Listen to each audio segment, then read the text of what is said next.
നല്ല ഓരോരുത്തരുടെ ഈ ഫോട്ടോ വെച്ച് കാര്യങ്ങളൊക്കെ ഗ്രൂപ്പിൽ വിട്ടിട്ടുണ്ട്, അറബി ഗ്രൂപ്പിൽ. എന്നാൽ ഇന്ന് അതുമായിട്ട് ബന്ധപ്പെട്ട് ചെറിയൊരു പരിചയപ്പെടുത്തൽ മാത്രമാണ്. ഇന്ന് തുടക്കത്തിൽ അറബി ഭാഷയുമായിട്ട് ബന്ധപ്പെട്ട ചെറിയൊരു പരിചയം. 2ാം ക്ലാസ്സിലെ ആലിയ.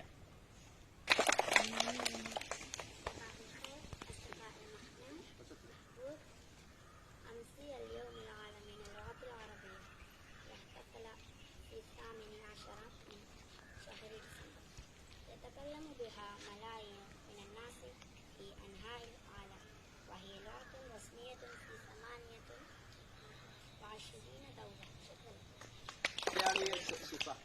വകുപ്പിന്റെ കീഴിൽ പൊതുവിദ്യാലയങ്ങളിൽ പഠിപ്പിക്കുന്ന ഭാഷകളിലൊന്നാണ് അറബി ഭാഷ. ഇന്ന് കേരളത്തിലെ പൊതുവിദ്യാലയങ്ങളിൽ 9 ലക്ഷത്തിലധികം വിദ്യാർത്ഥികൾ അറബി 1ാം ഭാഷയായി പഠിക്കുന്നുണ്ട്.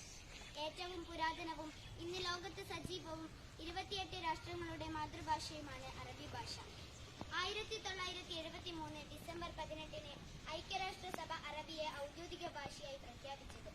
യുനെസ്കോയുടെ ആഭിമുഖ്യത്തിൽ 2010 മുതൽ എല്ലാ വർഷവും ഉപയോഗിക്കുന്ന ബാക്കി, വക്കീൽ, വക്കാലത്ത്, മുൻസിഫ്, ആമീൻ, ഹാലികളിൽ വരുന്നു എന്ന് പറയുന്ന റദ്ദ്, സുൽത്താൻ, ഹൽവ, തർജമ, ലാൽ സലാം, വിപ്ലവം എന്ന അർത്ഥം വരുന്ന ഇൻകിലാബ്, കീസ്, സുക്കർ തുടങ്ങി നിരവധി പദങ്ങൾ അറബിയിലുള്ളവർ നിത്യജീവിതത്തിൽ ഉപയോഗിക്കുന്നു.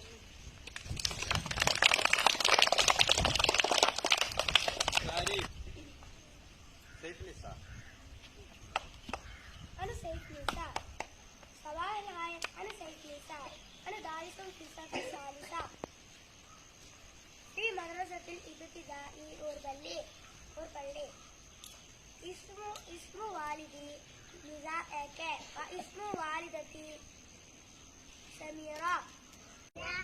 أنت ربنا آتنا علما لنا أنزلا ربنا دوما لنا رحمة كل لنا.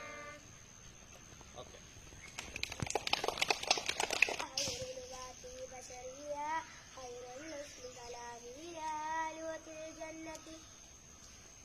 الجنة عربية، لغة الفرقان عربية، خير لغات بشرية، خير النسل كلامية، لغة الفاحة مسكاها، لغة الفاحة مسكاها، لغة الباحة فوقها، لغة الفاحة مسكاها، لغة